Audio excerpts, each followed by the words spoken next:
This stream of molten lava that is cooled and hardened originally emitted from the side of Mount Iwate in 1732. The lava erupted approximately 3,180 feet above sea level and flowed for about 9,840 feet.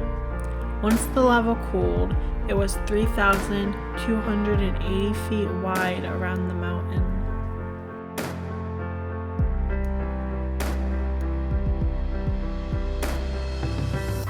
The surface area of the lava remains unable to support the cultivation of trees despite over 200 years having passed since the eruption.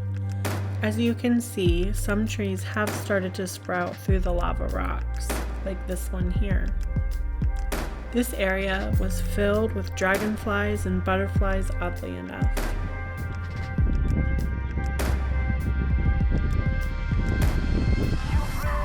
In 1952, the Japanese government designated the Yakehashiri lava flow a special natural monument bearing exceptional academic value.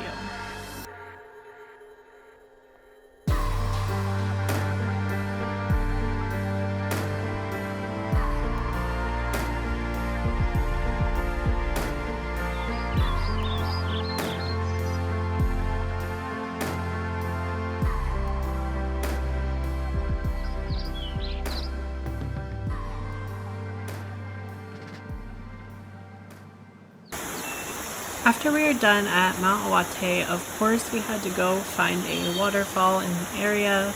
We didn't spend much time here, we kind of just came and saw and then headed to our next destination.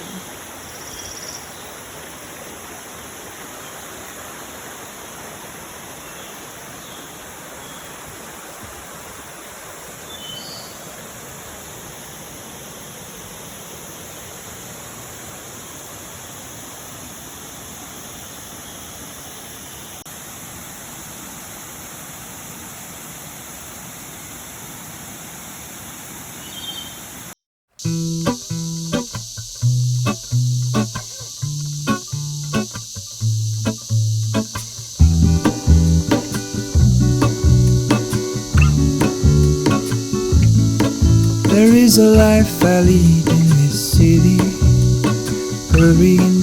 Our next stop was Iwayama Observatory to watch the sunset with Mount Iwate in the background. Mount Iwate is one of Japan's top 100 mountains. To put that in perspective, Japan has somewhere between 16,000 to 18,000 mountains. The mountain is also called Nanbokuta Fuji because it looks like one side of the mountain has been split off. Depending on the angle, it looks just like Mount Fuji. Take me back where I belong. I want it all.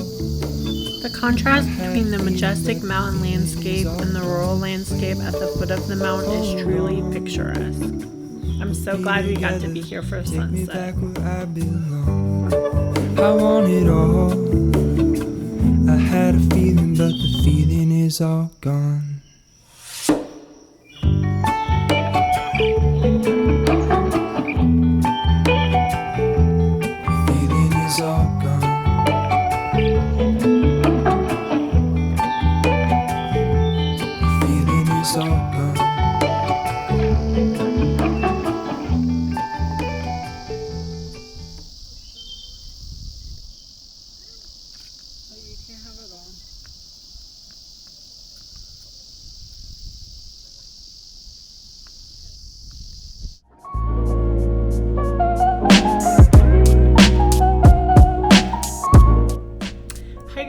It is the next morning. We were supposed to just take it easy today because it was calling for rain all day, but now the forecast has changed and it is not going to rain till this afternoon. So we're going to take advantage of the beautiful weather and go get some breakfast from a really good breakfast place we went here last time we were in Morioka, Brunch Morioka. So we're going to get some breakfast and then we're going to head over to the zoo. It'll be the first time that Nick and I have been to the zoo since being in Japan, but I am super hungry, so let's go get some breakfast. So So we ended up having to go to the mall because the zoo was closed. We're not really sure why it was closed. Online it said it was open, but a guy came out and said it was closed. I think he tried to tell us when it would be open again, but I'm not really sure. So we just went to the mall instead, and we're going to do some shopping, hopefully find some cute fall outfits, but I'm not really sure what we'll find. And I'm not really sure what our plans are after the mall. We might just head back to go get the pups and just hang out at home, or we might try to do something on the drive home depending on the time and the weather.